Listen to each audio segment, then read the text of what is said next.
ಒಂದು ಶಾಲೆಯ ಸುತ್ತ ಒಳ್ಳೆ ಪರಿಸರ ಇದ್ದರೆ ಅಲ್ಲಿ ಕಲಿಕೆಗೆ ಒಳ್ಳೆ ವಾತಾವರಣ ಸಿಗುತ್ತೆ ಅಂತಾರೆ. ನಮ್ಮ ಶಾಲೆಯಲ್ಲೂ ಹಾಗೆ ಸುತ್ತ ಒಳ್ಳೆ ಪರಿಸರ ಇದೆ. 100 ವರ್ಷಗಳಿಗೂ ಹೆಚ್ಚಿನ ಇತಿಹಾಸ ಇರೋ ಈ ಶಾಲೆಯಲ್ಲಿ ಇಂದಿಗೆ 750 ಮಕ್ಕಳು ಓದ್ತಾ ಇದ್ದಾರೆ. ಸುಮಾರು 40 ಜನ ಶಿಕ್ಷಕರು ಇಲ್ಲಿ ಮಕ್ಕಳಿಗೆ ಕಲಿಸೋದ್ರಲ್ಲಿ ನಿರತರಾಗಿದ್ದಾರೆ.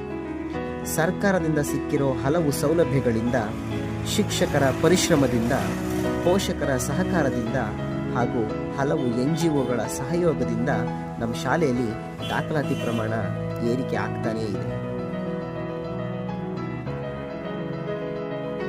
ನಮ್ಮ ಶಾಲೆ ಮಕ್ಕಳಿಗೆ ವಿನೂತನ ಸೌಲಭ್ಯಗಳನ್ನು ಒದಗಿಸ್ತಾ ಇದೆ.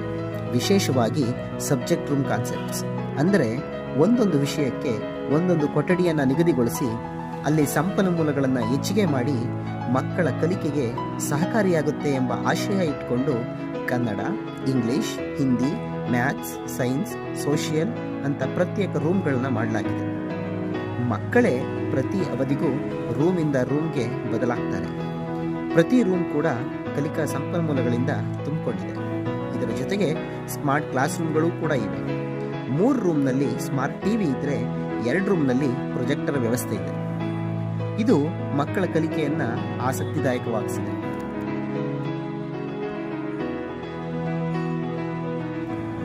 ಮಕ್ಕಳು ಕೇವಲ ಕೊಠಡಿಯೊಳಗೆ ಪಾಠ ಕಲಿತರೆ ಸಾಕ? ಇಲ್ಲ, ಅವರು ತರಗತಿ ಆಚೆಗೂ ಹಲವು ವಿಚಾರಗಳನ್ನ ಕಲಿತಾರೆ. ಅದಕ್ಕೆ ಪೂರಕವಾಗಿ ನಮ್ಮ ಶಾಲೆಯಲ್ಲಿ ಹಲವಾರು ಸಂಘಗಳನ್ನು ರಚಿಸಿದ್ದೇವೆ. ಆ ಸಂಘಗಳಿಗೆ ಮಕ್ಕಳನ್ನು ಆಯ್ಕೆ ಮಾಡಿಕೊಂಡಿದ್ದೇವೆ. ಪ್ರತಿ ಸಂಘಕ್ಕೂ 2 ಮಾರ್ಗದರ್ಶಿ ಶಿಕ್ಷಕರಿದ್ದು ಅವರು ಮಕ್ಕಳನ್ನು ಮಾರ್ಗದರ್ಶನ ಮಾಡಿ ಸಂಘದಿಂದ ಒಂದೊಂದು ಕಾರ್ಯಕ್ರಮ ಆಯೋಜನೆ ಮಾಡಿಸ್ತಾರೆ. ಮಕ್ಕಳೇ ಆ ಕಾರ್ಯಕ್ರಮಗಳನ್ನು ನಿರ್ವಹಿಸ್ತಾರೆ. ಇಲಾಖೆಯ ಹಲವು ಕಾರ್ಯಕ್ರಮಗಳ ಜೊತೆಗೆ ನಮ್ಮ ಶಾಲೆಯಲ್ಲಿ ನಡೆಯೋ ಎಲ್ಲ ಕಾರ್ಯಕ್ರಮಗಳನ್ನು ಮಕ್ಕಳೇ ನಿರ್ವಹಿಸುವುದು. ನಮ್ಮ ಶಾಲೆಯಲ್ಲಿ ಚಟುವಟಿಕೆಗಳಿಗೇನು ಕೊರತೆ ಇಲ್ಲ. ವರ್ಷಕ್ಕೆ ಸುಮಾರು 100ಕ್ಕೂ ಹೆಚ್ಚು ಚಟುವಟಿಕೆಗಳು ಆಯೋಜನೆ ಆಗ್ತಿರ್ತವೆ. ಒಟ್ಟಿನಲ್ಲಿ ನಮ್ಮ ಉದ್ದೇಶ ಇಷ್ಟೇ, ಮಕ್ಕಳಲ್ಲಿ ಇರೋ ಪ್ರತಿಭೆ ಸಾಮರ್ಥ್ಯನ ಆದಷ್ಟು ಹೊರಗೆ ತೆಗೆಯೋದು. ಶಿಕ್ಷಣದ ನಿಜವಾದ ಗುರಿನೂ ಅದೇ ಅಲ್ವಾ?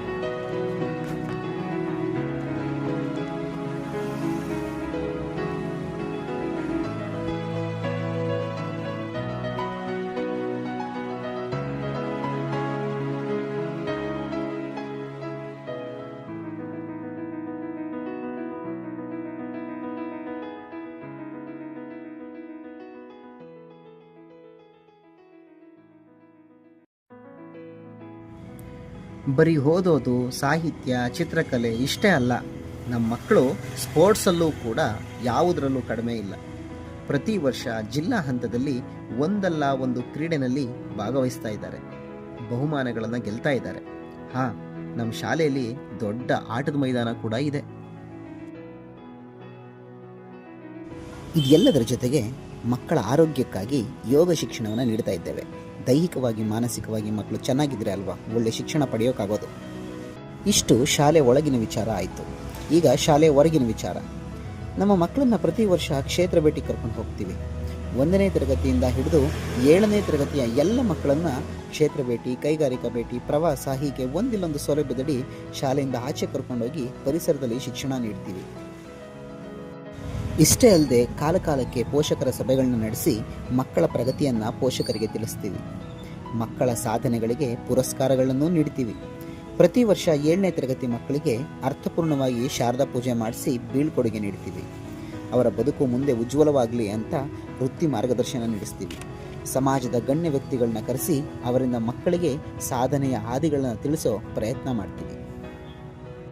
ನಮ್ಮ ಶಾಸಕರು, ಇಲಾಖೆ, ಸಮುದಾಯ, NGO ಎಲ್ಲರ ಸಹಕಾರದಿಂದ ನಮ್ಮ ಶಾಲೆಗೆ ದೊರೆತಿರೋ ಸೌಲಭ್ಯಗಳಿಂದ ನಮ್ಮ ಶಾಲೆಯಲ್ಲಿ ಮಕ್ಕಳಿಗೆ ಕಲಿಕೆಗೆ ಪೂರಕವಾಗ್ತಕ್ಕಂತಹ ಇನ್ನಷ್ಟು ಚಟುವಟಿಕೆಗಳನ್ನ ಮಾಡೋ ಶಕ್ತಿ ನಮಗೆ ಇನ್ನಷ್ಟು ಬರಲಿ ಅಂತ ಕೇಳ್ಕೊಳ್ತಾ, ನಮ್ಮ ಶಾಲೆ ಬರೀ ಆಧುನಿಕ ಜಗತ್ತಿನ ಮಾಯೆಗಳಿಗೆ ಮಾರು ಹೋಗದೆ ನಮ್ಮ ಪದವೀಧರ ಮುಖ್ಯ ಶಿಕ್ಷಕರ ಆಲೋಚನೆಗಳಿಗೆ ಪೂರಕವಾಗಿ ನಮ್ಮ ದೇಶೀಯ ಸಾಂಪ್ರದಾಯಿಕ ಆರೋಗ್ಯಯುತ ಜೀವನ ಶೈಲಿಗೂ ಒತ್ತು ನೀಡಿ ಮಕ್ಕಳಿಗೆ ಅದೆಲ್ಲವುದನ್ನು ಪರಿಚಯಿಸುವ ಕೆಲಸ ಮಾಡ್ತಿದೆ.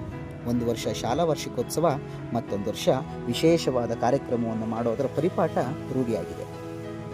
ನಮ್ಮ ಮಕ್ಕಳು ದೇಶದ ಮುಂದಿನ ಪ್ರಜ್ಞಾವಂತ ಪ್ರಜೆಗಳಾಗಲಿ ಅನ್ನೋ ಉದ್ದೇಶದಿಂದಲೇ ಅವರಿಗೆ ವಾಸ್ತವಿಕ ಮತ್ತು ಪ್ರಾಯೋಗಿಕ ಶಿಕ್ಷಣವನ್ನು ನೀಡ್ತಾ ಇದ್ದೇವೆ. ಬನ್ನಿ, ನಿಮ್ಮ ಮಕ್ಕಳನ್ನು ನಮ್ಮ ಶಾಲೆಗೆ ಸೇರಿಸಿ. ಅವರು ಕೂಡ ಚಿತ್ರಕಲೆ, ಸಾಹಿತ್ಯ, ಶಿಕ್ಷಣ, ಸಂಗೀತ ಮುಂತಾದ ಯಾವುದೇ ಕ್ಷೇತ್ರದಲ್ಲಿ ಸಾಧನೆ ಮಾಡೋ ಅವಕಾಶನ ಕಲ್ಪಿಸೋಣ. ನೂರಾರು ಚಟುವಟಿಕೆಯಲ್ಲಿ ಭಾಗವಹಿಸಿ ಭಯ ಕಳ್ಕೊಂಡು ಧೈರ್ಯದಿಂದ ಬದುಕುವ ಅವಕಾಶ ಕಲ್ಪಿಸೋಣ. ಬನ್ನಿ, ಎಲ್ಲರೂ ಕೈ ಜೋಡಿಸಿ ಸರ್ಕಾರಿ ಶಾಲೆ ಯಾವುದಕ್ಕೂ ಕಡಿಮೆ ಇಲ್ಲ ಅಂತ ತೋರಿಸೋಣ. ಹಾಂ, ನಮ್ಮ ಶಾಲೆ ಗೊತ್ತಲ್ವಾ? ತುಮಕೂರು ಜಿಲ್ಲೆಯಲ್ಲಿ ಹೆಸರುವಾಸಿಯಾಗಿರೋ PM ಶ್ರೀ KPS ನೊಣವಿನಕೆರೆ ಶಾಲೆ.